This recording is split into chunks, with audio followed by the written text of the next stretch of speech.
live and transmitting audio here momentarily. So I didn't show you yet. What I have is my last Plasencia Alma de Fuego from that box I purchased. Nice. I believe you gave me one of those. I did. We smoked one on the podcast. You did. I remember that. The interesting thing about this one is I bought them at a better price than you can find anywhere else. And I got a free pair of $150 Oakley glasses with them. I remember that. So the glasses pretty much paid for the cigars. I wear them too. That's the ones I about lost in the river fishing. The one where I told you dived in. Yeah, dove in and lots of space was holding my feet. Mm-hmm. I remember that. That's funny. That was a good cigar. And Plasencia has great resources on YouTube to show their blending process and how they grow the tobacco. And I think we spoke about that actually on that episode, but phenomenal. The wrapper of this cigar actually comes from the island of Ometepe. So that's awesome. Speaking of the devil, Carrie, how do you do? We just mentioned you in the podcast, and here you are like Beetlejuice. Hope you're having a great day. What's going on, Carrie? I'm going to finish this pipe. I think it's about done, but I'm going to try to get a little life out of it. Is that the same one? Yeah, it's still going. My goodness. We'll get this cigar cut with my old hillbilly way. And we'll get it lit. Not bad. It's not quick, but it's consistent. So, Carrie and anyone else watching, I'm finishing up a bowl of Warped, the Haunting Cake 2025 in a Savinelli 122 pot shaped. This is the Puerto Cuervo, or however it is pronounced, pipe. And this is AKA the Mutton Chop Piper model. Blue Line, the Kershaw Blur just performed its first meaningful task. Mushroom Leg, what's up? Look, she's smoking the Wessex right now. I told Hunter that you were now a believer, that you were on the bandwagon. Yeah, this pipe's out. Oh boy, this is a tight draw, my man. Oh no. You know, I had that perfect draw tool, which really helped. I have no idea what happened to it. It's open this up just a little bit here. Been having humidity problems in the humidor for a couple of months. I thought it would be decent. That's correct, Mushroom Leg. Seattle Pipe Club is coming back. Rumor has it, we just spoke about this on the podcast, Brothers of the Pipe podcast, but the rumor has it that Cornell and Deal will be producing the Seattle Pipe Club blends. So we're waiting to see if that is true. I hope so, but the important thing is Seattle Pipe Club is returning, and I'm very, very glad. I have smoked so much plum pudding in my life. It is scary. One of my all-time favorite blends. But they had some great Virginia blends, too. They had some Christmas blends. They just did a phenomenal job.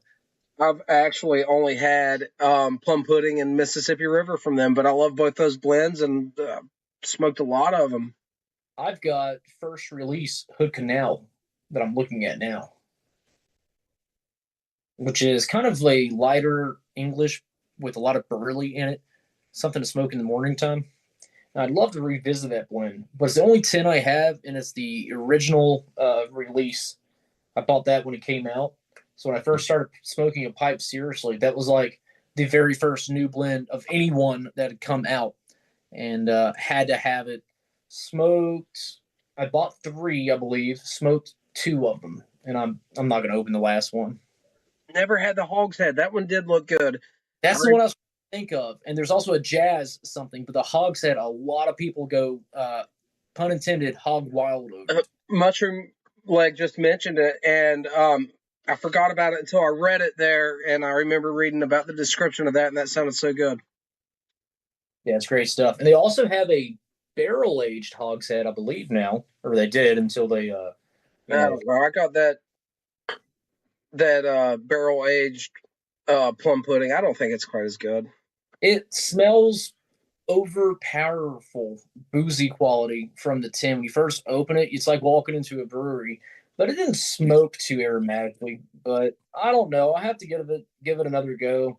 I was a huge Throgmorton fan, and I thought this was going to be like really, really up my alley. I think I probably prefer just regular plum pudding. Carrie, this is a Plasencia Alma de Fuego. This is the last one. I bought a whole box of these, the last one I have. And Plasencia is an incredibly respectable cigar brand. All of the tobacco grown by Plasencia is organic. They compost their own tobacco scraps and do all natural organic fertilizer and very well blended, very high quality. This Alma de Fuego, the wrapper is actually grown on the island of Ometepe. It's some of the rarest tobacco on the entire planet. Uh, Highly recommended, not cheap, but really, really high quality, flavorful, lovely cigars. And now I'm smoking number one, as always, my number one 673 with Haunted Bookshop. So I'm having a real matches moment here, but Shocking. This is my favorite combo. I can't Who would help have thought it? But I didn't smoke this on the podcast the first time in probably months. Who would have thunk it? Who would have thunk it? Hey, it's good stuff though. I don't mind it. It's not my favorite. I don't hate it. I think it's good. I brush my teeth with it morning and night. Look, I'm not going to judge you for it. I don't even know what that means.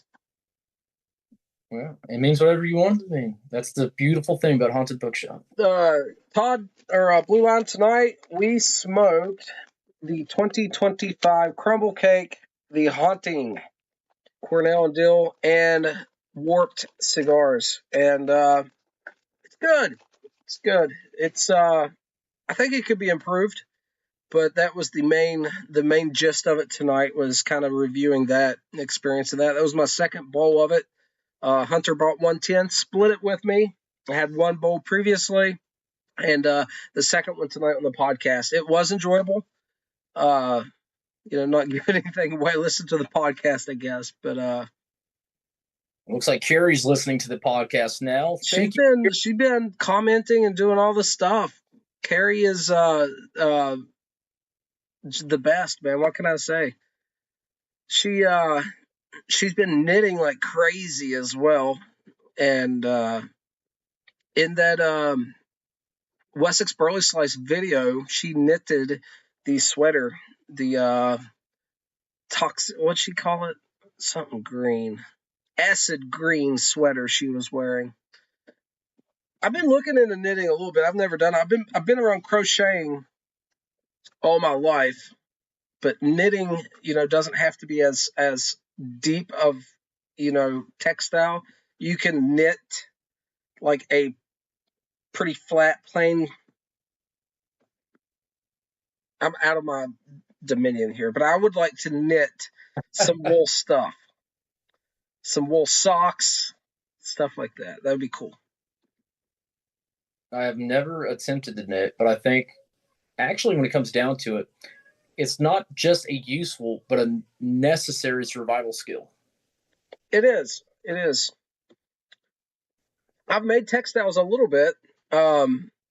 I've made natural cordage out of like stinging nettle fibers, and I've made net. I've made a little bushcraft loom and made little samples of textile just to play with. But I got Carrie, I have a Singer sewing machine. It's a treble, so a foot-powered Singer sewing machine produced in 1919, I believe the serial code dates back to, and it's in great shape, but I need to do some minor repairs and get it working. But I do a little bit of sewing and stuff. Right. I've done some wood craft work with making spoons and things like that. Yeah, I've carved a lot of wooden cook spoons. Takes a lot of time. I don't use power tools. I like the process of carving, so I start with a block of wood and very slowly carve it away to make a wooden spoon. I think it seems therapeutic. I've never tried, but I think it's something I would enjoy. Some woodworking. I love it. I'm not into carpentry. I've done carpentry in the past, but like if I was to get into woodworking with a small wood shop, I would be interested in making like very fine jewelry boxes and stuff like that. I would enjoy like custom furniture. I think tables, chairs, maybe cabinets, racks for different things, pipe racks, but even something like, I mean, it could be anything. If someone had a tea set that they wanted to have a custom rack made for to display, you know what I mean? I think that would be pretty interesting to do. I've made some stuff like that. The Japanese style of table building is extremely interesting. I was watching a YouTube highlight reel of Ron Swanson from Parks and Recreation. And I've never actually watched Parks and Recreation. I just love watching the Ron Swanson videos. And in this video, he is at a wood shop. I don't even know what you would call it, convention, I guess. And he's very dry, shows no emotion, and he sees someone who mastered some technique, and he gets like giddy and jumpy and all this, and it pans over to this old guy. He looks like he's the janitor sweeping the place. It's the funniest thing, and they're like, "Dude, go talk to him." He's like, "No, he seems real busy," and the guy's just standing there. That's funny that he would get the nerves. You know what I mean? Have you ever seen the clip where the local steakhouse shut down and he's standing at the locked front door in disbelief?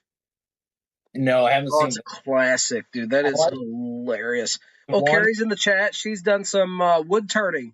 She has made fountain pens, and Build my ash. that's something I used to research back in the day. I got catalogs from the one big company that makes the little pin lathes and sells the wood blanks. I can't remember who it is off the top of my head, and all the hardware to make fountain pens. Always kind of wanted to do it, never did. I've never used a fountain pen at all. It's on my list. I have used a fountain pen. I really enjoyed it, but I misplaced it, found it, and ruined it because the ink was all dried up. Oh, you might have been able to clean it with some alcohol or something. It was a $20 pen that had cartridges. You didn't refill it with like the what I mean, prepackaged ink cartridges. Cartridges, yeah. Gotcha. But actually, my friend Harrison just sent me a link. We were talking about fountain pens, and he just sent me a link while we were doing the podcast to one he found that he likes for $30 that I'm going to look into. I know the podcast, Gray Woody podcast. It's the current owner of K Woody and the other gentleman. He's a pipe maker. They both are pipe makers, I guess. They're big time into fountain pens, and they go deep in the weeds on it. I want to do a video just on pipe smoking stereotypes, all the other interests that many pipe smokers are into. Leather bound journals. Music, leather. Fountain pens is another one. Fountain pens, literature. Mm-hmm. Cool hats. Photography. Hats. Beards, for some reason. Are a big one. Hats are a big one, too, within the pipe community. So we're all unique, but in certain ways, we're all also very similar. It's very interesting. It really is. It's the nicotism. It comes with it. Tobacco is one of my autistic special interests.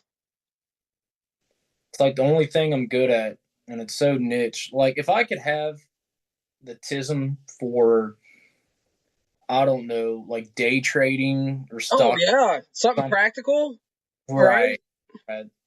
But that's not what I was given. I love Boston Scally. I don't own any of their hats, sadly. I follow them on Instagram.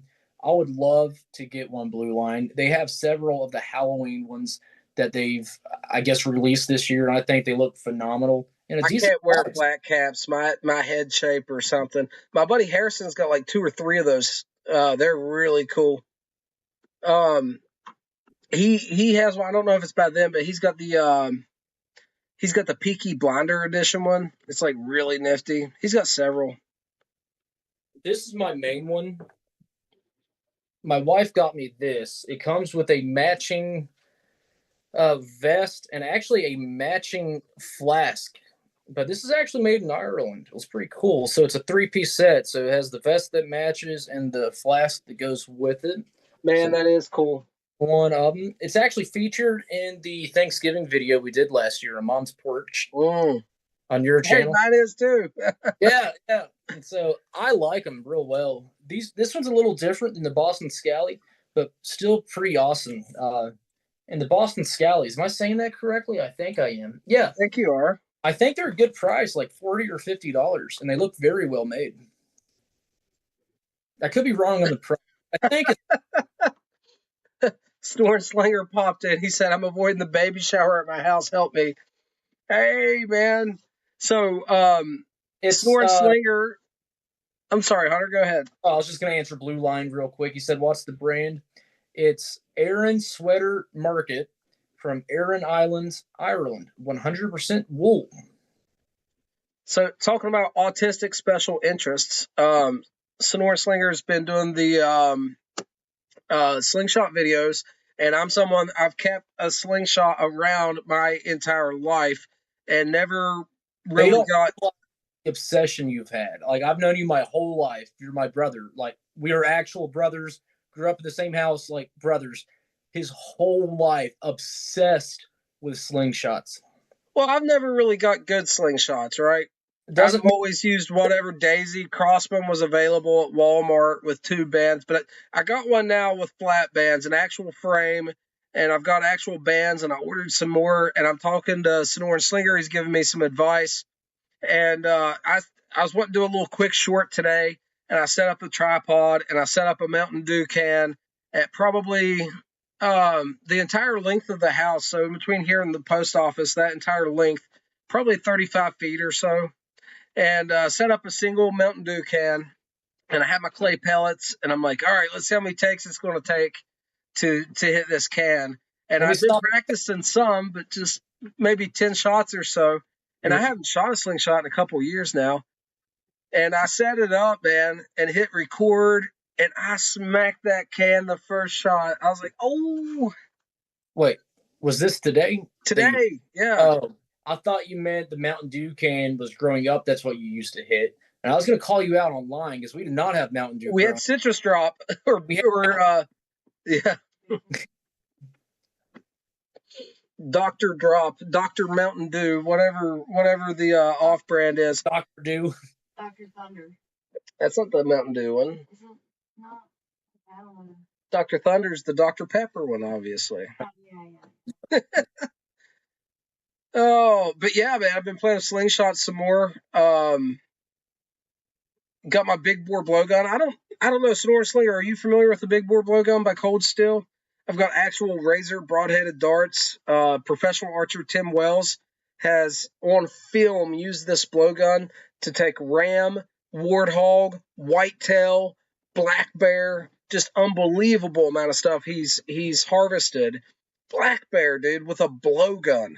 And I got that same setup, and it is a wicked blowgun, man. Super cool. Blowgun growing up. I had one growing up. I've been in blowguns my whole life. Yeah, I thought it was cool, but I wasn't allowed to touch it. I don't know if it was because it was yours or because probably because I had 2 darts for it back then, and I had no way of replacing them. I kept track of 2 wire darts in that 40 cal blowgun for so many years. And Blue Line did confirm. I said the price of the Boston Scally caps were between 40 and 50. He says most are 52. So I was in the right ballpark, and I think that's pretty reasonable for what they look like. I haven't seen one in person. I bet it's great quality, though.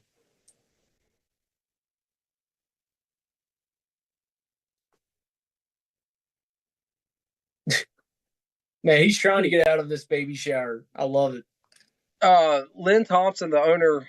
Why did I go out of focus? Weird. I guess it was the smoke here closer. Yeah. Anyway, Lynn Thompson, the main dude behind Cold Steel, he has an incredible outlook on edged weapons. And one of the reasons Cold Steel is a thing is he wanted to make historic weapons that function, right? When he would make a Chinese broadsword, he'd make it out of good steel and make it able to function. And he started making videos where he would buy like whole hogs, like that you would purchase to eat, and he would hang them up and show you the effectiveness of the swords and stuff he made by cutting hogs in half. It's wild That's stuff. the way of doing it. That would prove it.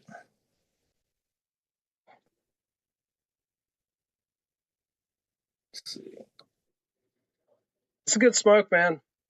I wish the price on these were a little bit more affordable, but Man, it's a good clean smoke. In a long time. Like, I stopped by the gas station yesterday. It's like a guilty pleasure thing. The quality's not really there. I still enjoy them for what they are. I love like cognac and rum cigars.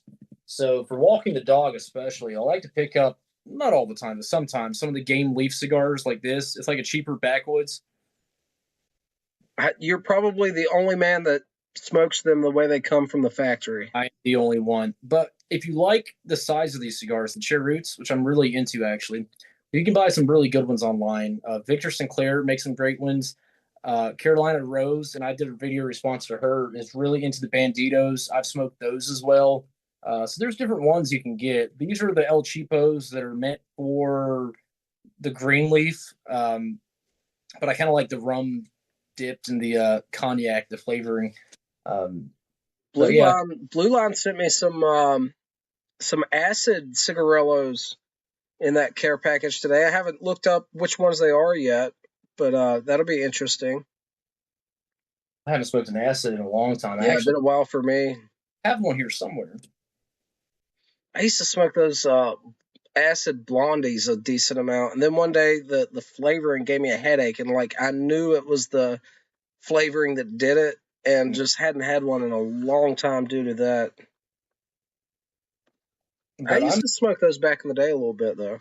But see, I'm more into flavored cigars than I am flavored pipe tobacco because, again, it's that Black Cavendish thing. I'm not big on a lot of Black Cavendish, but and not all aromatic cigars. I just like whiskey flavorings and a slight sweet tip.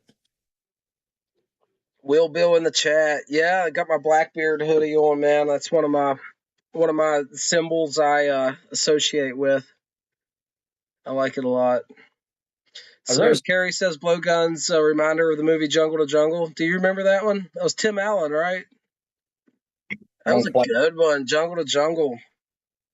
I remember that. 209. Hey, 209, you never answered my comment, buddy. I got a bone to pick with you, nerd. 209 said he hasn't tried the new McBaron Virginia Flake and probably won't. He likes his citrus notes. And I said, so what do you prefer? And he never answered me. Maybe I would like to try some citrus notes, 209. You ever think about that?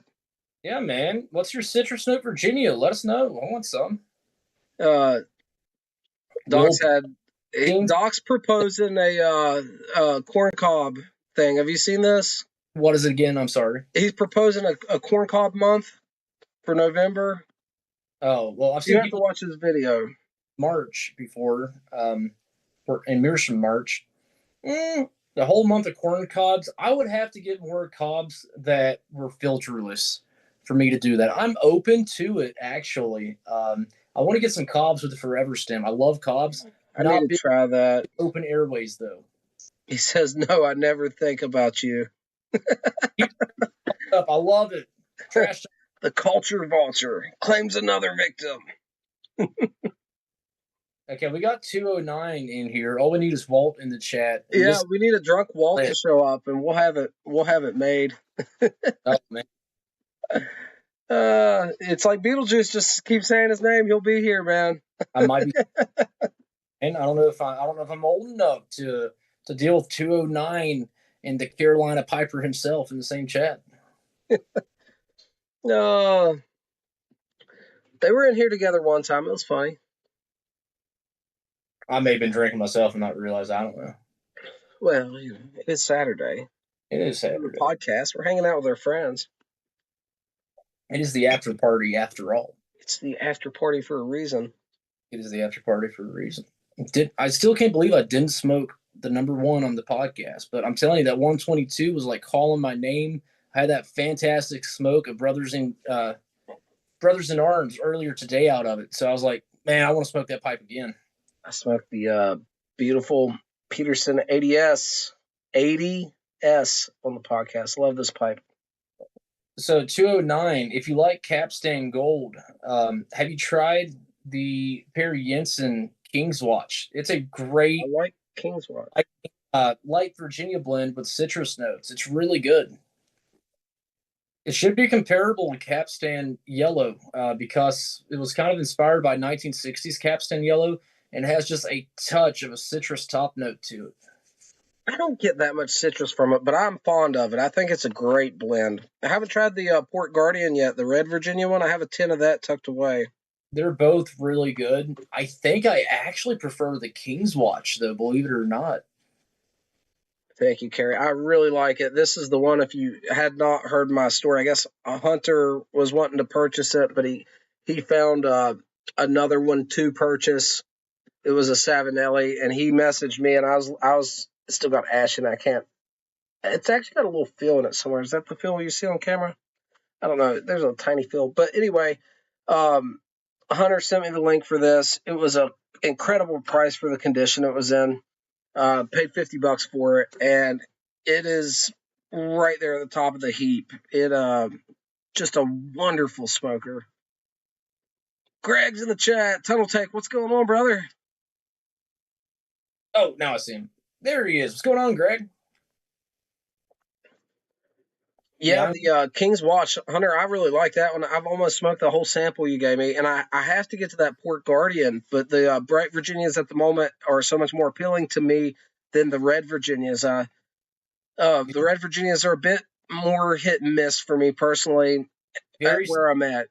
Let me give you the rest of my King's Watch. I've done the review on it. I've got to jar up my open stuff, and I won't get to it in a while. You gave me half a tin of Brothers in Arms. Let me gift this to you. It's perfectly fine.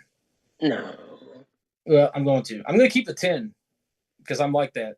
That first sticker, Mylar, and send it your way. That's not necessary.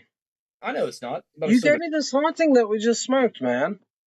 Well, I don't like it as well as the King's Watch. It's still a good blend, but I mean, that one didn't. I didn't feel anything with that one. Sometimes, if you're not feeling it a little bit, you're not giving enough. You know what I mean? I need to feel it a little bit. So, I have the rest of this King's Watch. It's good. It's certainly good. I have some Port Guardian that you gave me in Mylar as well, and I do. Maybe I'll smoke that in the morning on a fresh palate and give that a go. And it's a Red Virginia. It's not as full and dark as most Red Virginias, like Carolina Red Flake. It's a little lighter. Has a couple extra bright notes. Keep in mind, it is a Red Virginia blend, so that's on the Red Virginia spectrum. It's on the lighter side. Maybe that's good. Maybe they use less ketchup in the production of it. I would swear they used some Bright Virginia in there. I went everywhere online, and I could not find anyone mentioning Bright Virginia listed. So I think it's just different varietals of Red Virginia, and Perry Jensen used some brighter style Red Virginia. Not bright like Bright Virginia, but bright for a Virginia varietal, if that makes sense. Carrie's talking about trying the Cowboy Coffee. That's one on the periphery. And my next order from the Country Squire, if they have it in stock, I'm going to get some. My friends over at my Canadian friends at Beyond the Burl podcast, they both really enjoyed that one. For some reason, I was thinking that was an aromatic, and they cleared that up for me. Will says he likes Cowboy Coffee as well. And not only do I see a lot of people on the YTPC smoking Cowboy Coffee, I also see a lot of people on Instagram, the Instagram pipe community, smoking Cowboy Coffee. So it's definitely a big hit right now. And it's been around for at least a year or two. So it's not like brand new as of this year, I don't think. But it's definitely blown up this year. Right. The Marshal showed up in chat. How you doing, sir? Very good to see you. Hope you're having a great evening. Excuse me, y'all. I've got to let my cat in. He almost sounded like Donkey. He's like, I got to save my ass. Howdy, cat. I open the door and you run off? Saturday Night Live. We're half as funny and twice as cringe. Probably not even half as funny, but we'll take what we can get. we comparing it to 1970s Saturday Night Live or like today's Saturday Night Live? Oh man, today's has been ruined, but the old stuff was quite good. Oh my gosh, when John Belushi was on there, she's a burger.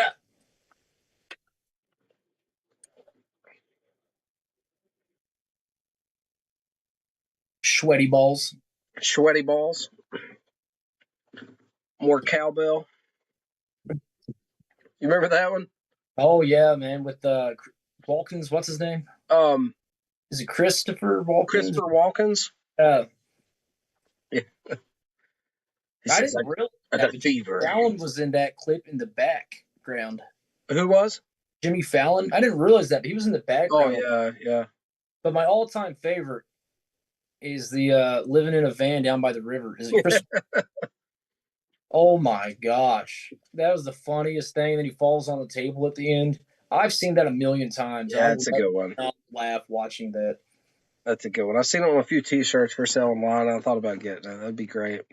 And the guy that played Joe Dirt, and he was like 20 at the time, I can't think of his name, just trying not to break. Christina Applegate from, the Al Bundy show there, Married with Children. It was a great lineup.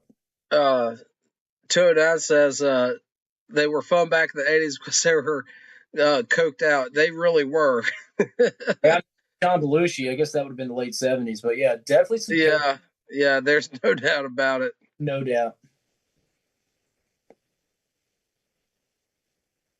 Yeah, the new Saturday Night Live is like political pundit, like toe the party line, weird, new politically correct something. I don't know what happened.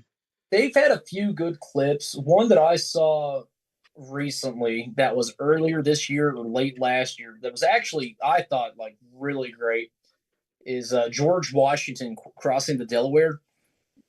And I can't really explain it, but it was funny. So Pipe Philosophy's in the chat. Good evening, sir. Very good to hear from you. I haven't seen much of you here lately. Carrie says David Spade. So David Spade, guys, interesting guy. He can skateboard. I seen a video one time of him dropping in on a vert ramp, and it was a full 13-foot X Games level vert ramp. Yeah, he can skate. That was pretty cool.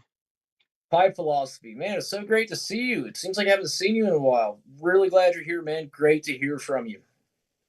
The Marshall, I couldn't do it right now. We're in a Zoom call, which I'm live streaming, but I'd love to get you in here. I don't think it could be tonight because I'd have to email you the Zoom link, and it'd be a bit much for me to do while I'm live here, but we can get you in here sometime, man. No doubt about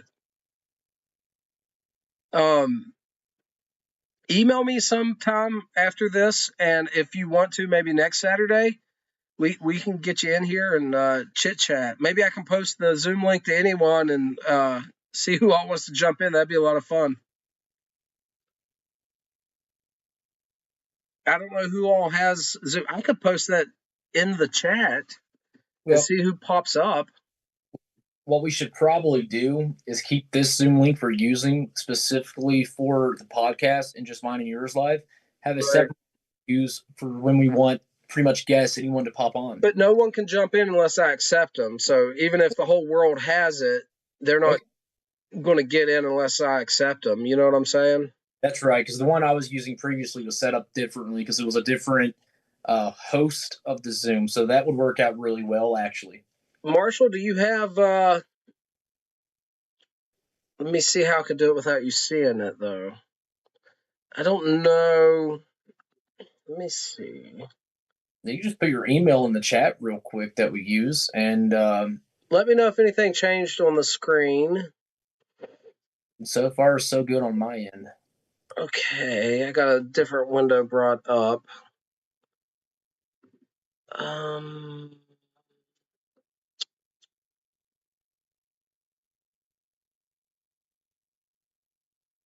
Talk, Hunter. Say something. Something. Pipe Philosophy. And Carrie went to the gym today. I need to get back into the gym. I used to be an avid runner. Yeah, I'm not going to be able to do it tonight, guys, while we're streaming. But I'd like... Man, there's got to be a way I can do this. Hold on. I haven't ran in so long though. I am down 50 at least 50 pounds. I think it's closer to 55 since December of 23 though. Mostly due to intermittent fasting, cutting out sugar, going very, very low carbs, um, and upping my protein intake, and especially lean proteins, a lot of chicken, a lot of canned fish, so tuna. The What's the one I love? I can't think of the name of the real common one. Sardines. I love sardines and crackers. Yeah, I love sardines as well. I was talking to a friend of mine today about lifting. Last fall, I was lifting really heavy, not getting enough rest. Tweaked something in my right elbow. I'm Yeah. guessing it was tennis elbow, but 8-10 months of pain, and the last couple months have been pretty much pain free. But I'm scared to get back into it. To be honest with you, it And it really was troublesome. Carrie says cutting sugar really helps. Hunter doesn't have much trouble with sugar, and I don't either. I think we've both pretty much gotten over that addiction, man. For me, it was rough. I grew up with, as a kid, access to as much soda as I wanted and developed the bad habit of getting those liquid calories yeah, from that. And it was quite a thing for me personally to get over. I'll drink an sugar-free energy drink at work, one a day.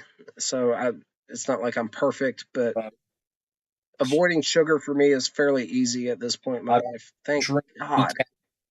so any drink that has calories, I don't drink it. I drink a lot of coffee, tea, and not as much water as I should. But um, let me see. Pipe philosophy. Hey, thanks for stopping by, brother. So good to see you, man. Absolutely, man. Thank you so much. 209 says meth works for weight loss. It's just so bad for your teeth. That's the only thing that stops. It's just the trade off. You know what I mean? It's a little Yeah. methy. We got dentures though. I guess that would work. It's just get them all out and then. Yeah.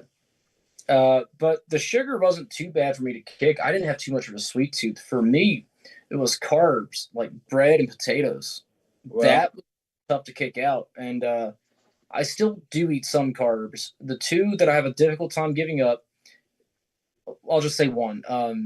Rice. I absolutely love rice. Stir fry rice, rice with chicken. rice. I just can't get away from rice. I've loosened up my diet a lot because I'm kind of down to my goal weight. Actually below my goal weight, what I thought it was going to be. And so now I'm just maintaining, keeping a careful watch on the scale. I'll give myself maybe 5 pounds to go up, and then I'll cut back usually within a week. I still practice the intermittent fasting every single day, 8 p.m. till noon. Religiously live by that. That has been the biggest life changer of it all. That's had the most benefit. And I had extremely bad heartburn, as bad as it gets. Getting prescription medicine wasn't doing anything, and the intermittent fasting cleared it up. So even if I didn't lose weight with intermittent fasting, I would have done it just to keep the heartburn away. There's I had, other benefits as well: insulin sensitivity, oh yeah, self discipline and control. There's several benefits to intermittent fasting. Uh, it's not perfect. There could potentially be some downsides as well, but there's some huge upswings to it. You're talking about low carb. I went yes, low carb several times and in a couple different directions. And the hardest one for me, and it wasn't a low carb diet, I have went gluten free for mhm. 3 months, two separate times, completely gluten free. And that was incredibly difficult for me. Insanely difficult, but I've done that, and that was a tough one. Inherently, it was a low carb diet, but the goal wasn't to be low carb. I think I was kind of doing Atkins without knowing what Atkins was. It was let's not drink any calories, let's cut out all sugar except fruit. Do the intermittent fasting. We'll eat mostly protein, high protein, because you have to. You're not eating as much. So what you do eat has to be highly nutritious. And that's how you have to make that work. Everything you eat, you have to make it count when you're doing intermittent fasting. Hey, throw Blue Line all the deets on your intermittent fasting, when your feeding window is, and how all that works. So, yeah, the way I started intermittent fasting in early 24 when I decided I needed to lose weight, and I stuck to the same window. I do a daily 16-hour fast. I stop eating at 8 p.m. and I do not eat until noon. And so the time that you're asleep counts. And so that gives your body 16 hours to digest everything in your system and to kind of reset your stomach health, all the microbes in there, and all the bacteria and everything.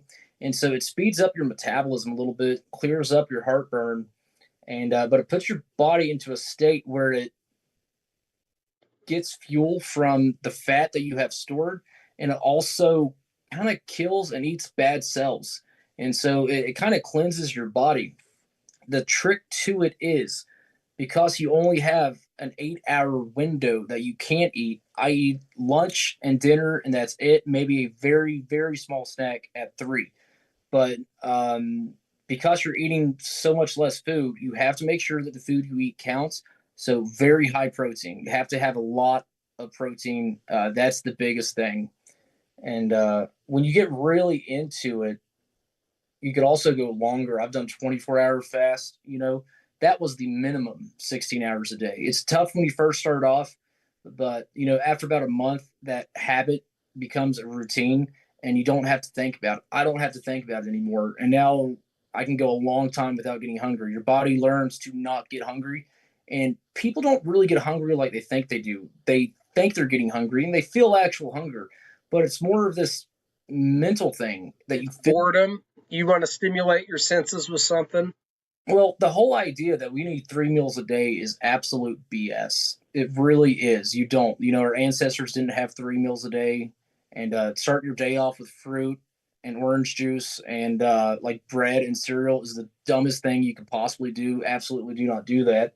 But yeah, just a lot of meat, low carb, vegetables. The only sugar I got was from fruit, and I stuck to that since a couple months ago. I still intermittent fast, but I've eased up on my diet because I hit my goal weight. But you're not religious about it either. I mean, you're consuming alcohol right now, which has calories. So I'm out of my fasting window. When I was cutting, I was super strict about it. I mean, super, super strict. But now that I'm maintaining, like tonight, not every night, but I am consuming calories after 8. The only time I'll do that is if maybe I'm having a very small bourbon or something that does have calories. It's called a dirty fast. So I'm not eating food, but I'm still getting calories. So your body doesn't go into the state of cytosis or whatever they call it when it burns your body fat. But it's still you talk about food. Ketosis, ketogenic. Ketosis. Sorry, I do it, but I'm not an expert at like the terminology. I got some friends that's really big in the ketogenic diet, and that's an interesting one, man. You can get really deep into this stuff. I like to. If you guys are interested into health, wellness, fitness, I have a podcast to recommend. These guys are mostly bodybuilders, but they go so much beyond that. But the podcast is called Mind Pump, and Mind Pump is an absolute wealth of knowledge. And if you've been into nutrition and physical fitness as long as I have, I've been interested in it since I was a kid. I used to have Flex magazines, bodybuilder magazines as a little kid. Little spaghetti arms, and but Mind Pump is got some fantastic advice. I'd check those guys out for sure. And one last thing I want to say on intermittent fasting is with your food choice, food is not the enemy. Okay, food is not the reason someone is overweight. It's what you're eating. We don't really eat a lot of food anymore. The standard American diet is absolutely terrible. It's full of things that emulate food, but it's not actual food. So while doing intermittent fasting, and I still mostly follow this, I eat actual food pretty much put here by God. You know what I mean? So meats, eggs, vegetables, fruits, a little bit of rice here and there just because I can't get away from it. But that's pretty much it. And the thing is, if you eat actual food, it's very difficult to go overboard on it. You can, but you really have to try. It's lower in calorie than the junk we have, and it's super high in nutrition. So that sounds more paleo than anything else. Do you know about the paleo diet? No, I did calorie count. Keep in mind, you have to do more calories out than in. You know what I mean? So walking's great with that, but yeah, don't be afraid of food. Food will help you lose weight. You just have to eat actual food. People that like actually starve themselves, and that's what intermittent fasting is not. It's not starving yourself. I tried to have this talk with her mother when I was doing it. She was scared to death that I was like starving myself because I was losing all this weight. Never felt better in my life, slept better, breathed better, more energy, no acid reflux. But food is the trick. I didn't work out at all when I lost 50 pounds. And it was specifically not what foods I ate. It was what I'm getting at is I switched to eating actual food. That's the thing. Food is not the enemy. It's stuff posing as food that's the enemy. Yeah, lots of great commentary in the chat here. Carrie's talking about the insulin spike and the dopamine kick that comes from eating certain things. Absolutely. And if you get into like the glycemic index and insulin sensitivity and you start really diving into this stuff, it's kind of wild the habits that we develop. I was talking about liquid calories earlier and most Americans' addiction to corn syrup. And your body really, we are adapting machines. And when you start feeding it bad fuel sources, it adapts and it is now regulated for that. And it's a deep, deep subject. The sugar thing, sugar is so addictive. And we consume so much sugar that we've grown almost intolerant to the taste of sugar. For Absolutely. us to actually taste sweet, we have to load it with so much sugar now. I stopped eating sugar for close to a year. You know what I mean? And I broke one day. A really nice old lady at the church gave me a 2-pack of like some Chips Ahoy cookies or something. And she just insisted I had to eat. Well, I lost most of the weight. It was past my fast time, so I went ahead and ate the cookies. Chips Ahoy cookies don't have nearly as much sugar in it as a lot of the sweet things we have that's covered in icing, covered in this, but there's still sugar in it. But a Chips Ahoy cookie was so overpowerfully sweet.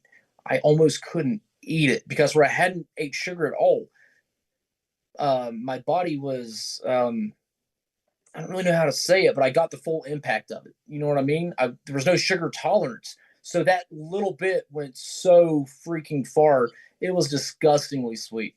Well, it starts in Western civilization today. It starts from birth. You look at the main ingredient in baby formula.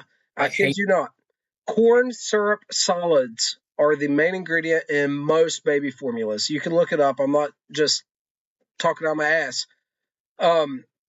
Our relationship with sugar is gross. The sugar industry lied about the fat industry in the 70s, 80s, and 90s, smeared it.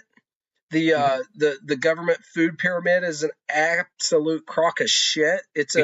I look at the food pyramid. Yeah, it's a scheme. But the sugar is an industry, and it is made to be addictive. And I'm not legalistic about it. I'm on a very low sugar diet, and it's just by choice. And I'll still have a treat from time to time. My favorite confectionery, my favorite treat, something high sugar would be like 1 or 2 of the liquid center chocolate covered cherries. It's that time of year. I'll get 1 or 2 every so often. I love it. Angela bought me a Reese cup the other day. I took it to work and it was cool and crisp and delicious, but I don't eat much sugar. I don't buy much candy. And the problem is the reason I don't is not necessarily weight control. I don't put on or lose weight quickly or often. It's having a healthy relationship with sugar. If I buy candy, I will eat it. And so I just usually don't. Yeah, and that's the thing. So when I was cutting, and keep in mind, there's a difference in cutting and maintaining. I am maintaining right now. When I was cutting, it was absolutely no sugar, except a little bit of fruit each day, which I highly encourage you to actually when you're cutting. But I will have a little bit of sweets now, and I mean very, very minimal. But that is only because I'm exactly where I want to be, and I'm maintaining. If I was cutting, I would cut out, except a little bit of fruit, absolutely all sugar. I'm lucky in one regard. Like, let's say you have a craving for something sweet or something. I prefer a nice dark chocolate that's low sugar content over a milk chocolate anyway. So a nice high quality dark chocolate, like 72% cacao, I'm fine with. Will Bill said he's lost 6 pounds in the last 3 weeks, no soda, and that's a safe rate of weight loss and a natural sustainable loss. you can do silly stuff, lose weight quick, and it Mhm. might not be the way to go. You want to make good lifestyle choices, and no soda is amongst the very top of And good decisions. here's the thing about the lifestyle choice. 209's out. He says he's going to have some pizza, zero guilt. You freaking health nuts. Enjoy your pizza, brother. I still love pizza, I'm but not going to yuck your yum. I like pizza. the trick to this though is you have to keep in mind it is harder to maintain than it is to lose. Okay, so if you don't have a healthy lifestyle and really make it second nature to the point you don't have to think about it, it's gonna all come right back out. You know, the numbers are gonna come right back up. I'm not a health nut. I wish I was more of a health nut than I am. I work with a guy that is a health nut. I'm interested in the topic, and I've certainly researched it out. But all right. But tobacco. Yeah. What's the Tobacco. about again? Oh yeah. Look at that. Yeah. Placencia Alma de Fuego. 50 minutes in, it is smoking wonderfully. This is a great cigar. It develops nicely. It's masterfully blended. Like I was saying, it's one of the only tobacco products that I'm aware of that's organically grown. They compost their own tobacco scraps. They do worm farming. If you've ever looked into that, it's awesome. I've done that at home before. But yeah, composting worms. Yeah, they take the scraps of tobacco they can't use, they throw it back in the compost to make new tobacco out of it. So nothing really goes to waste at all. Yeah, Placencia is at the top of the game. Not always my favorite cigars. One of my most personally well-respected ones, and this one being one of their stronger ones, is really good. Really good. I still think my all-time favorite cigar, and I only had it once, but it was that good, might be the Devil Crab. I liked it. West Tampa. I sent you a picture of the warehouse full of the crates of them. Oh my gosh. But yeah, that cigar was spot on. Perfecto shape, if I remember right. I Yeah, loved stubby, chubby, perfecto. everything about it was me. You know what I mean? It was like someone made a cigar for me. But there's a lot of cigars I love. Anything Nicaraguan really will do it. Like a true Nicaraguan puro. I like Nicaraguan. I like Honduran an awful lot. The Aladinos, some of that stuff. Even the Grand Habanos, the Corojo number 5 from them. Honduran Aladino, yeah. Yeah. And I had the Aladino Cameroon, I believe. I have not had that one. I had that one. I think it was good. But I'm a big fan of Cameroon. That real thin wrapper, but with that nutty profile. I like Cameroon. I do. One of the greatest cigar experiences I ever had was in 2019, fall 2019. Do you know the Bavarian Inn? Have you heard of it at least? Sounds familiar, but I can't place it. Style Inn in Shepherdstown, West Virginia, in the Northeast Panhandle at the tip, just north of Harper's Ferry. My wife went for a work conference, and I got to go. And for 3 days, she was in conferences, and I just hung out in the German-style pubs, drinking German beer. Oh, boy. I remember one day I sat on a bench outside looking over this Bavarian village, German-style village, and I had a Rocky Patel 1979 vintage, which uses the Cameroon wrapper from 1979. That's a great stick. It's on my Instagram at the very, one of the first pictures I uploaded, but beautiful cigar. Rocky Patel's hit or miss for me. It's a good, like, everyday kind of thing. They don't have anything that stands out too particularly for the most part. But that one, I saw that one was like, damn, what an experience. Will Bill's got the same problem I have. Apparently his spouse is all about some Diet Pepsi. Oh, man. My wife loves her Diet Pepsi. Dude, I can't do Pepsi, and I really can't do Diet Pepsi. I don't do diet soda. I don't drink soda. I drink one diet energy drink or sugar-free energy drink a day while I'm at work. I don't really on the weekend, and that's more than I'm comfortable with. But I used to drink a lot of energy drinks, so for me, that's very dialed back. Listen, I used to be full-blown addicted, and I'm not exaggerating, full-blown addicted to Diet Coke. Nothing else would do. And it couldn't be any Diet Coke. It had to be the small 8-ounce cans because I'm telling you, the Diet Coke is more carbonated and like spicier. Those are so expensive that way, though, aren't they? Yeah, but it was the best. I had to have it. I was going through at least 3 a day. Sweet Jane's is produced by Drew Estate. Yeah, those are nice. The Fat Bottom Betty, Sweet Jane Fat Bottom Betty. They have a new one. There's a girl with no name. The girl no name. The new Dominicana. Yeah, that's Drew Estate. They produce some fantastic sticks. That's the Deadwood series, which Drew Estate makes. Yeah, Deadwood. Yes. By Drew Estate. Yeah. Fat Bottom Betty, I think I liked a lot. Did you mention the Jane one? Isn't there a Sweet Jane? Sweet Jane. I don't know if you mentioned it or not. I just thought of it. Yeah, I've probably had them all at one point or another. They're light in body and sweet. Not my typical cigar selection, but I don't poo-poo them either. They're real cigars, man. Really high quality leaf, great company. Oh, so I mentioned any kind of alcohol kind of flavored cigar with a slight sweet tip, so rum or cognac, but also I love coffee cigars, so any kind of cafe cigar. Java. Javas, I love Javas. What's it called? Tobacco. Yeah, it's tobacco. Tobacco. With a K, yeah. That's Drew Estate as well. Oliva Cafe. Someone has a cafe, I think. Yeah, I've had a couple of them. It's not something I gravitate to. I'm not into infused cigars, typically speaking, which is great that Todd sent me a couple of those acids. I have no idea what they're going to be flavored like. I'm going to try some probably here soon. That'll be a lot of fun because that's not typically something I'm purchasing for myself, so it's going to be great.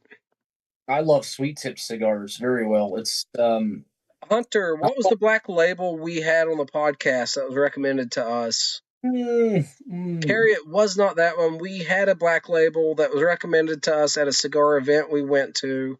Temperance, something like that, I think, maybe. Which one? Was it the Temperance or something? Let me Google it. Okay, she's asking about the intergalactic incident. So that's not the one we had. I know that. So I have not had that cigar. We've had Black Label. Their flavor profile is what I'm interested in. At least it should be. The one we had was not quite as strong and robust as reported. No, it wasn't the morphine either. I'm looking. We did do a podcast on Hunter's looking it up. Maybe he'll be able to come up with that name and you'll be able to look it up. It was supposed to be one of their stouter, stronger ones recommended for us. Oh, I think the 17 whatever Rebel or whatever that was called. No, that's Roma Craft. That's what I was thinking. Did we do a black label on the podcast earlier? Yeah, we did. Here, I'll look. It might not be in the name or anything. Might not be able to find that like that. Let me look up Black Label Cigars. I'll see if I recognize the name. Give us a second, because now I'm very curious. Black Label Trading Company. It sounds familiar. Let me see here. We're both Googling it. Let's see who wins the race and discovers this. But you might have this one because I'm not seeing anything familiar. So I don't know. I can't remember. I found it. I just got to find the name. Okay, so you did find the label? I found the artwork for it. Darn. Well, he wins this one. For sure. These are not hyperlinks. What is going on? Gary said, is it the morphine? It was not the morphine. It wasn't Last Rites, I don't think. The name sounds familiar, but I don't. Was it the Coffin Nail? No. No. I'm looking. No, I'm looking at the morphine. It wasn't that. I think it was Last Rites. That's the name that sounds familiar to me. I think that was it. I think it was the Last Rites. Yeah, I think that was it. Which, if I remember, we enjoyed it, didn't we? Oh, we liked it. It was just kind of curated for us as this over-the-top strong, you know what I mean? And when it comes to cigars, I'm always wanting the most flavor. I want the flavor to be punchy and powerful, and it was not as deep and dark and punchy as it was reported. It was a great cigar. We both liked it, and was that the one where he thought it was a great cigar, but not for the money?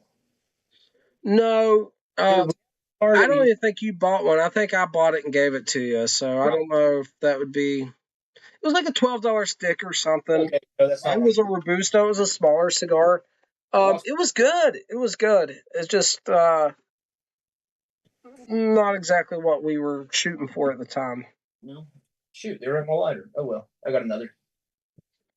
Oh, my tamper, I'm losing it. Well, I've lost worse than that. But no, I have to go back and actually listen to that episode because I don't have a whole lot of memory of it. But I don't remember which one it was. It would have been right after we did the Allegory cigar event. Yeah, it would have been. It would have been right after that. So. Well, that's the good thing about having the podcast and documenting this experience. So when you can't remember, you can go back and jog your memory. Sure. I didn't do a great job titling those. If the name of what we were smoking wasn't in the title, I should have put it in the description. I did not. I can go back through and do that at some point if time and all this other stuff. That was the experimental phase of the podcast, figuring out how we wanted to approach it, and we're still experimenting, but we've definitely nailed in on like what we have going on. Yes, we've kind of got that down, but it will evolve and continue to. Check this out, guys. I don't know if I showed this off. Look at this old tin of Captain Earl's Tin Russians. There we go. We'll be rehydrating that soon. Excited to try that one.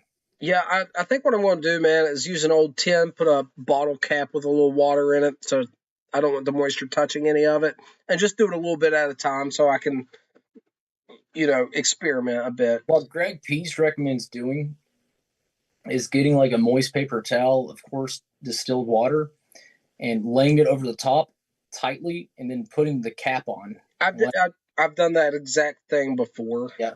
And I've also done what you mentioned, the bottle cap, and just make sure the tobacco is not touching it. Yeah, that's a wetting piece of paper towel is a quick and easy way to do it, man. It really is.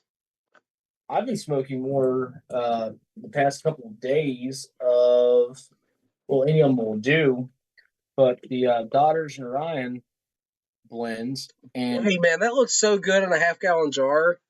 Just FYI. Hey, check out what I have. Can you read that? Is that backwards?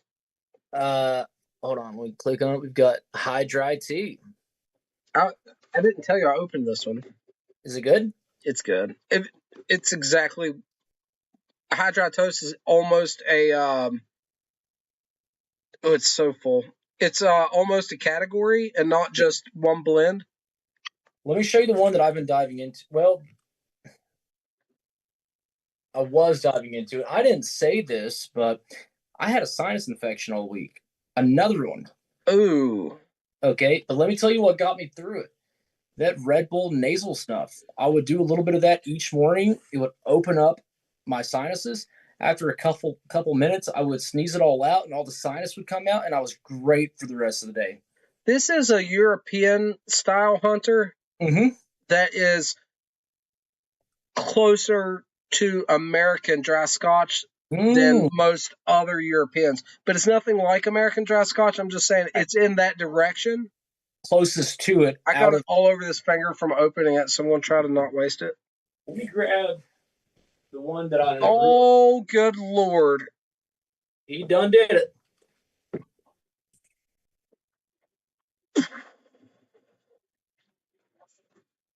And so you can take a moment. I've been enjoying... He did too much, so I'll take over for a second here. Well, I've been enjoying, now that the sinus infection is clearing up, and before I had it, is Viking Dark. I told you about that. That's good stuff, man. And they pack this thing full. It's so full. that it's above the line a little bit, and I can't I'll, really without spilling. I'll pop mine right now, dude. I But it's love that stuff. beautiful. Let me Nice see. size of plastic on it. It has this dark brown reddish hue to it. Uh, would you call that a medium cut for It's nasal? it's medium coarseness, but if memory serves correct, it's been 10, 15 years since I've had this. It's kind of the granular medium. And It's not the actual little. It's like fine sand. and it has a very nice moisture level to it that makes it very comfortable to use. Um, I've been actually putting the snuff in my hand, using it that way because I've been using the boxes. But with this, I'm just gonna pinch it and use the fingers. Yeah, that's how I usually do it. So it This depends is a bit softer than I remember. Is probably the moisture level, on but fluffy it's too. fine granulars of stuff. And if you look, it's a mountain, dude. I lifted that Oh tin, yeah. and it's much more than there should be in that. Yeah. And if you pinch the snuff, it'll actually kind of stick together a little bit. So when you take it with your fingers, make sure you're not squeezing it too much. But I'm gonna go ahead and do some beautiful nasal snuff. Love it. So let me get a little. Yeah, this is one that I recommend very highly. Very, very rich, Yeah, earthy. earthy, rich. Woo! Not too much of a burn, but I did a good bit just now. But Um, comfortable to use for nasal snuff. very nice. It's robust, rich, earthy, but it's good. And then I'm going to continue with the pipe because that's Cigar still burning. That's good news. actually this pipe's about dead. So I think I'm going to have a little cheap cigar because I smoked half of one earlier walking the dogs. Well, hey man, only if you want to. I'm not too long for this world. If you see here. Let's see that. It's this little Okay. half of a cheroot. I smoked it while walking the dog, put it down. When I walk the dogs again, light it back up. That's one of the beautiful thing about cheroots, man. Or all any dry cured cigars, you can pretty much let them go out and relay them. Even like a Villiger, you could probably do that without detrimental results. These ones really aren't great. I just like the sweet tip. Like I said, I do buy really good ones online. If you're into this size, you can find some great options. And again, I see Carolina Rose smoking like a lot of the Banditos. I know she's really into it. That's a great option. You know, I haven't had. I bought several of them, but you always have like some kind of spin on them. You've let me try. I haven't purposefully tried to get all the different ones, and you have. Yeah, In general, I don't think I've had a bad one. They all kind of hit. They're all kind of nice to have on hand. The Toscanos, the Perotis, all of them. They're just.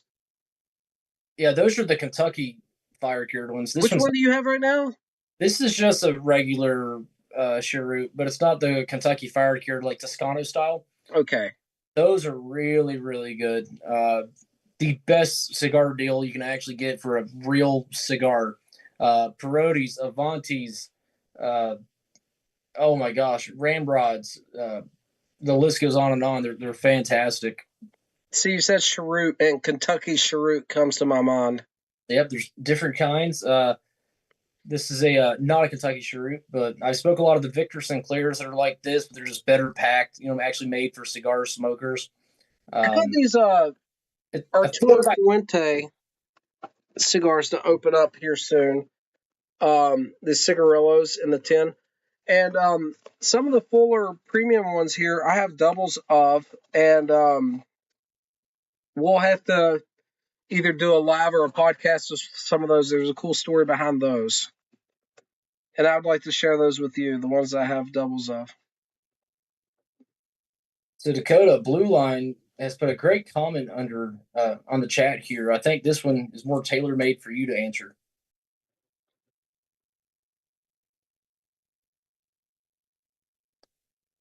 Yeah, so it Blue Line, it is one of the or is the oldest documented form of taking tobacco, of using tobacco. We have records historically of snuff use continuously since the 1400s. It became quite big in Europe in the 17th century and onward, and my nose is starting to run. Mm-hmm. And it is a way of experience tobacco flavor that is unlike anything else. And it's not perfect, but it is very historic, well established. And you're not just smelling the snuff. The snuff is making contact with the mucous membrane. You're getting nicotine in your system through that. But the language typically used while snuffing is tasting. You're tasting with your nose. It is so much more than smelling the scent of the tobacco. If you've never experienced it, very hard to explain, but you are tasting the tobacco in a way that you never have before. It's exciting, it's exhilarating, it wakes you up in a way I can't imagine, and it's just tobacco. Uh, Several of the ones I just had, the African Dark and the High Dry Toast, are additive free. Those are both, I'm pretty sure, just tobacco, no other ingredients in it. And it is historically a uh, great way to experience tobacco. And the way that we retrohale a pipe or a cigar, I'll show that just so anyone watching understands, through the nose. Give me a second. I'll be right back. You get a bigger burst of flavor that way because really you taste with your nose. When you use nasal snuff, you're just kind of coating the inside of your nose. And the way that we taste smoke through the retrohale going out, when you breathe in through your nose, you're getting the same effect with the nasal snuff. So the taste is kind of the same as it is with the cigar, but in the way in, not the way out. So as you breathe in through your nose with the nasal snuff, you get all of the beautiful flavors, just the same way that when you breathe out through smoke into the retrohale, you get those flavors. And it's a very, very beautiful experience. It's a lovely way to use tobacco. So many different flavors, cuts, moistures, demographic regions, because how we make nasal snuff in America is a lot different than how they make it in England versus how it is in South Africa versus India versus Afghanistan. So it's a really, really interesting, unique way and very underappreciated. And it is very odd to see if you're not familiar with it initially. But once you explore this rabbit hole, like I mentioned, it's a beautiful way to use tobacco, and it's really nice. I'm very glad I tried nasal stuff, and I'm very glad that I found this rabbit hole. It has been very, very rewarding. And if you do enjoy pipes or cigars or both, I think this is another premium tobacco method that you would enjoy as well. And this is, really top quality tobacco. I don't think cigarettes are laden with chemicals. This is pure premium tobacco and just a great alternative way to use it, especially if you're in an environment where you cannot smoke, such as home, work, the office. It's great. And it's like tobacco on the go as well. For the past month, I've taken at least a little container of nasal stuff with me everywhere I go. And it just gives me something to look forward to. When I can't smoke, I can still use nasal stuff and still get popping tobacco enjoyment. Will Bill's mentioning the McChrystal Smokers Blend, which I just tried recently that you have. I've never had that before. I do have that somewhere. Recently tried that. He's talking about Jip is a crowd pleaser, very popular. This Wilson's Ochero here, guys. This is Best Dark, but Wilson's Ochero is using the same machinery that they have used since the 1720s. It is a water wheel driven mortar and pestle that they've been using since the 1700s, still in continuous use to produce the very tin of nasal snuff that I have today. At one time in Europe, this was only for royalty. The common man was not able or capable of acquiring this. And although I'm not saying it has any medical use, tobacco is dangerous. We all know this. Historically, nasal snuff was prescribed for migraines. Queen Elizabeth used it for migraines and all kinds of other ailments, toothache, all kinds of stuff like this. And it has a very rich history. I have a snuff box made out of horn that was made in the mid 1800s that I got real cheap on eBay that I absolutely just adore. It's a really cool subject. Some people have not explored it. Here, where we live in the Appalachian Mountains, historically, there were some old timers, women that chewed it in their lip orally. We've locally here, I've heard stories of the old timers sniffing it as well. But it's really cool. And then This brand name, real quick, Hunter, I'm sorry, Todd, is Wilson's of Shero. Wilson's of Shero. Look it up online. You can find pictures, videos on YouTube of this this machinery from the 1700s that's still, thank you, Hunter, that's still producing it today in the way, and some of these recipes have not changed and stuff. It's very interesting. And nasal stuff comes at different moisture levels and different cuts, even though it's all powderized. Like the German stuff you can get is very thick but very moist. It would seem uncomfortable, but really it's very nice. South African is coarse and moist as well. Some is very, very fine. Packaging differs a lot too. You can get a small tin like this or a large tin like this, but they still open up and you just grab the powder that you want to use from the top. And then there's also containers like this. We both have it, the Red Bull. Boom, there's a thumbnail. There we go. Boom. Boom. And so this kind of packaging has a little tab right here. You just flick and you pour out the little bit that you want onto your hand and use it. You know what? Let me go ahead and do that here. Oh, so good Lord. I just blew my nose because I overdid it. Well, you don't have to. Not man enough. I get it. So I'll go ahead and do some too. We pulled out of, this. We just pinched it and used it. This nasal stuff here, we're just going to pop the top. Mine hasn't been open, so it's going to be even more fresh. Man, this is going to kick my butt. Yes, it is. Get a little bit there. You can almost see that. Not too much, but we just tapped it out of the box. This historically is what is referred to as medicated in Europe, they would say. And what that means, all that means is there's menthol in it. It's mentholated snuff. And it's potent.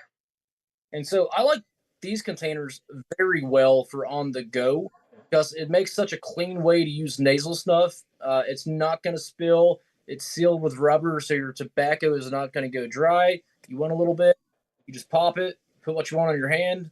And I want to breathe through my nose, dude. That is so cold. Love these containers. You can take these on the go too, but they're great at home. You just pop what you want. You can use it. You can also use a spoon. Use it off of the spoon. You can pinch it with your fingers. You can put a little bit on your hand like I just did. You can overdo it like Dakota did and get a full blast. Some of these, like this Bad Cat, is twist top. Very cool. I'm going to get these to Hunter here soon, and I'm going to do some more reviews of the Bad Cat coming up as well. And different strength levels. Some nasal snuff is very, very mellow. Some can be very, very strong in the nicotine department. So just like pipe tobacco and cigar. That Red Bull, guys, that is like denting ice in the nose holes, man. It is strong. So, how smooth do you want it to be? Do you want it to be very stout? Do you want it to be very smooth? Do you want it to be very mellow in nicotine? Well, one more thing while I got everybody here, and I'm going to do some content coming up on this. Something like this, Elmo's Reserve by Samuel Galwith. This is the exact same blend that they use to make their pipe tobacco, 1792 flake and cob plug. The same topping, the same tobacco, exactly, 1792 flake and cob plug. And this nasal snuff is the same producers and the same blended tobacco and toppings used, one in pipe tobacco format, one in snuff format. Very interesting. Same aroma of the Tonquin or Tonquin bean. It's you can smell it.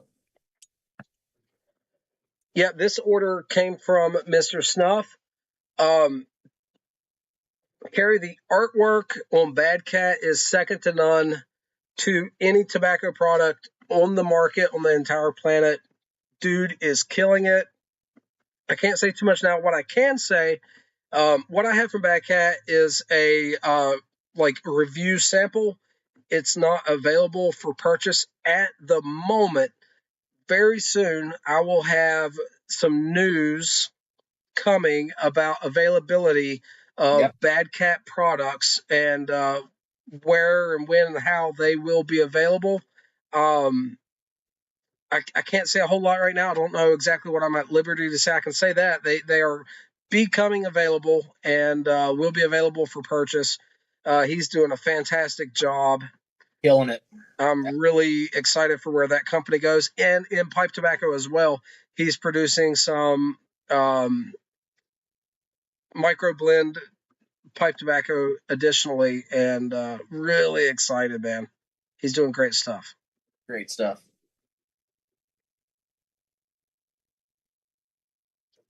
I may, or well, I don't even know what I'm at liberty to say.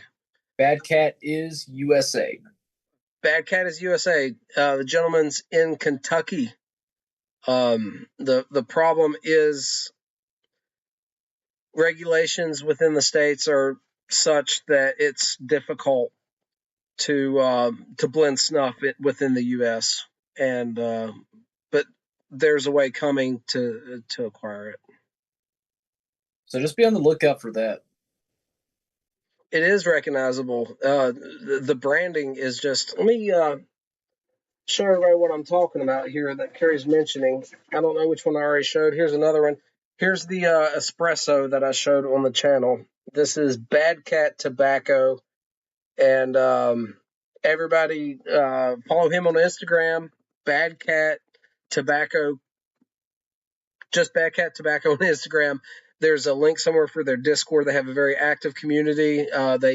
He takes blend requests, and if he likes your idea for a blend, he'll make it. He is blending snuff in the way he blends pipe tobacco. He is using actual leaf varietals, and in most of the blends, mentioning what leaf was used within that blend, which is like never done within this.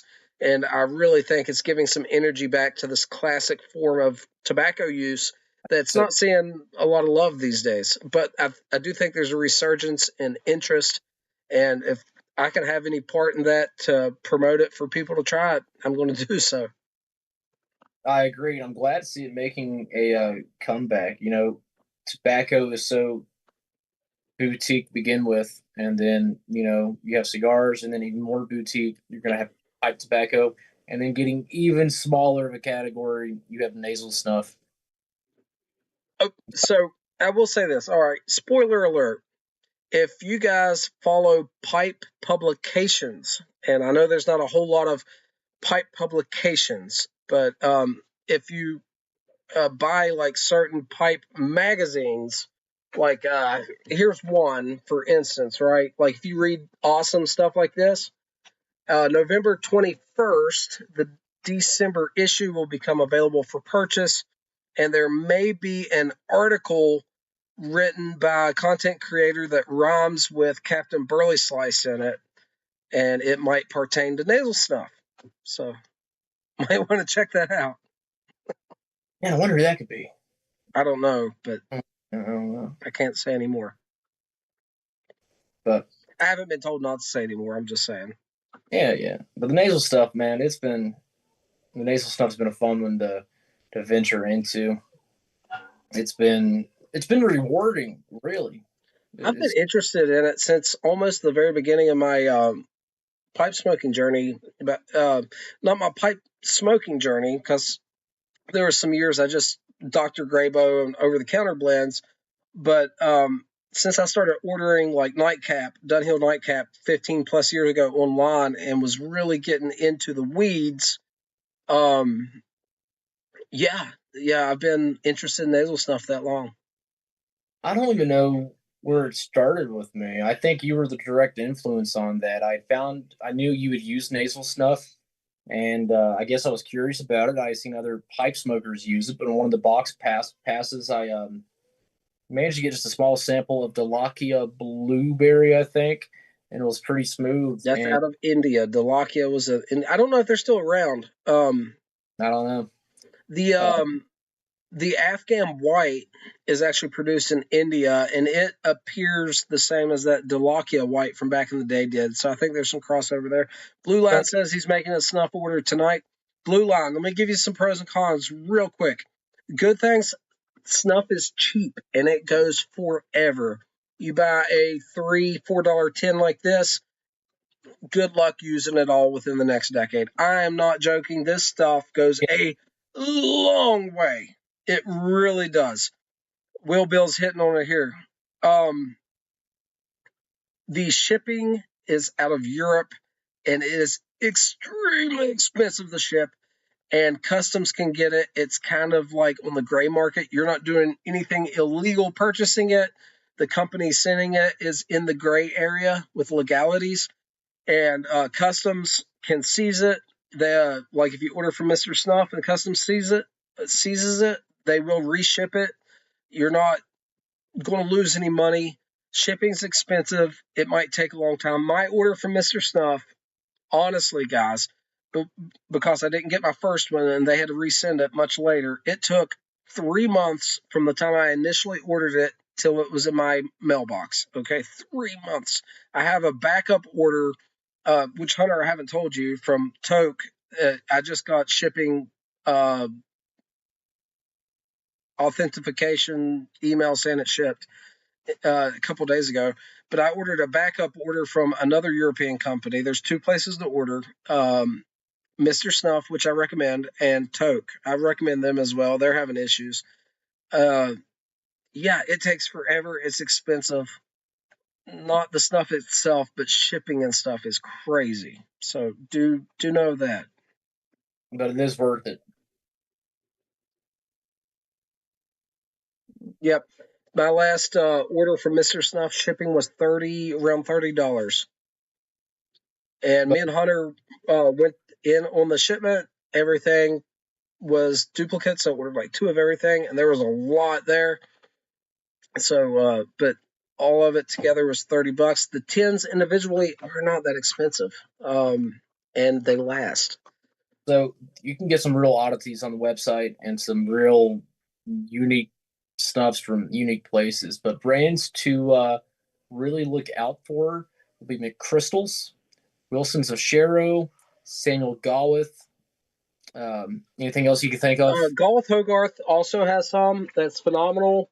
Bernard, the German stuff, Bernard, made by McChrystals now, is really interesting in its own way. Like here's a Gawith Hogarth blend. And let me show a Bernard here, just so we have an idea. There's also stuff like this.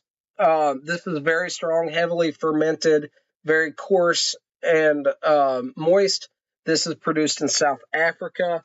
So we have English, German, South African, Indian. There's all these regions that produce snuff the way that they have produced it there for hundreds of years, and there's lots of varieties and stuff. And so we were talking about Toke. Here's some Toke Black Cherry. Yeah, Toke. I'm a big fan of Toke. Mr. Snuff no longer carries Toke. Toke has their own website where they sell their stuff now. And Toke is a fantastic English snuff producer that has crazy flavors like bacon and cheese, or like apricot, apple, blueberry, strawberry, all the fruity stuff. They also have Toke Quit, which is like the smoker's blend. It's a high nicotine to get people off cigarettes blend. Yeah. Toke has a pure rustica option that has a warning label that scared our wives. That's a true story. So that's the Toke. That's what you're looking at with Toke with Samuel Gawith. That's Samuel Gawith. And it will look different from blend to blend, but to give you an idea, that's a Samuel Gawith blend. Bernard's, you will see something along this line. And I like Bernard's, man. I really do. Something along this line. I I'm not going to attempt to pronounce that. It's good stuff, though. This is German. Coarse, moist, heavily fermented.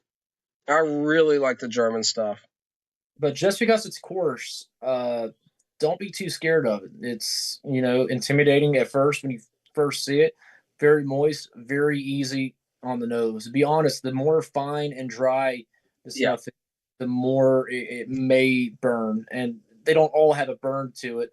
Imagine maybe like a little wasabi burn, or if strong dark fired Kentucky Perique blend on the retrohale. Some may have that, depending on how potent and how strong the blend is.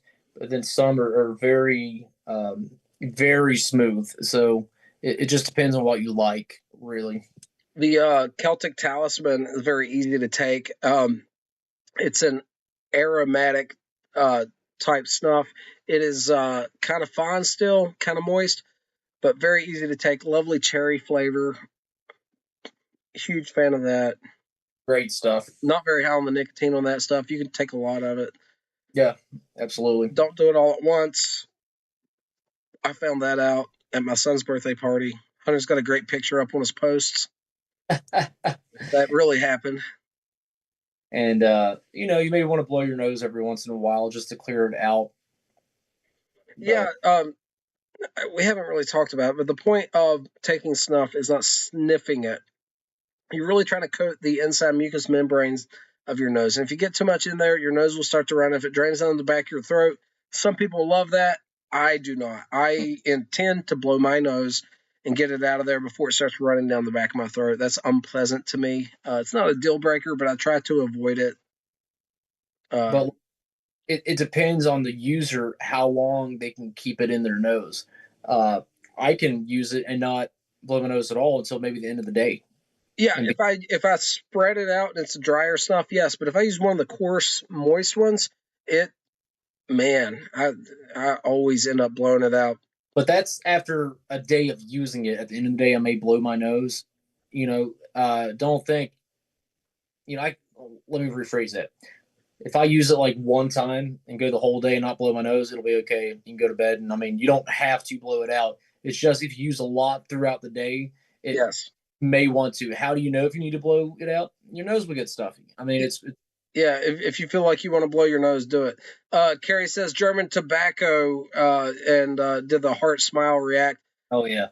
I'm with you. Obviously the Wessex stuff, but additionally the HU blend, the Nashville County. I just bought 2 more 100-gram tins of the Nashville County. It is phenomenal.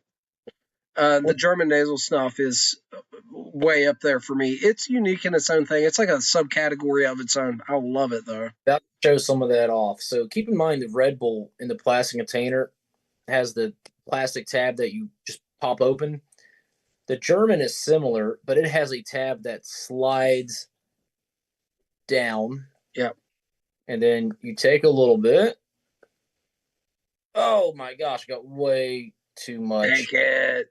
Look how dark and coarse. Oh, it's lovely stuff. It's beautiful. It's lovely. 2 piles at least. I got some German stuff over here. I'm not going to grab mine. Okay. Oh, dude, that is so much. You got this, brother. I believe in you.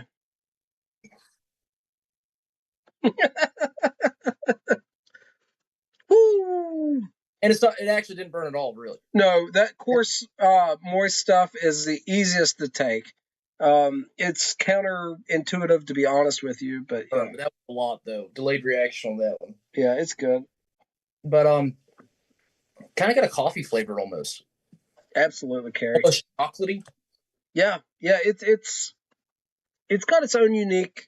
It kind of comes across like a stout beer, right? A presentation of a stout.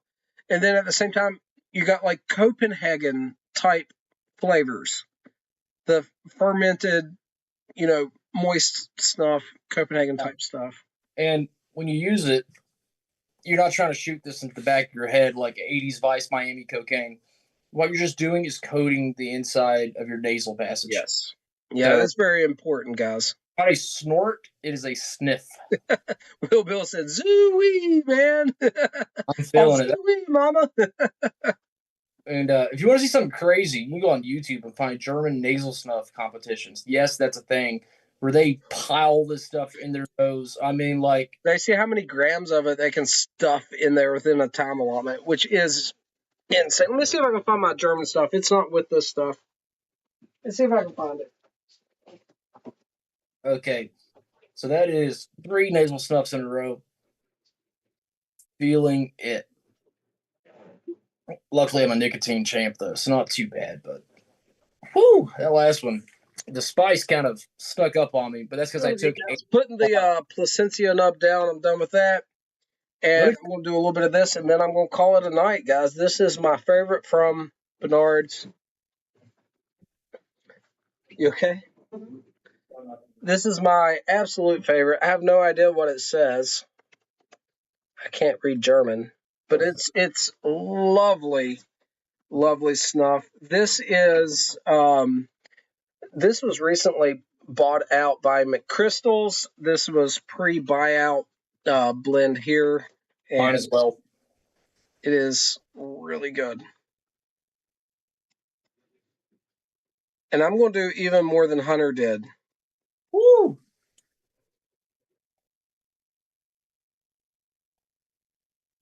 That wouldn't have been so bad if I didn't just use 2 nasal snuffs before that. All right, so can you see it?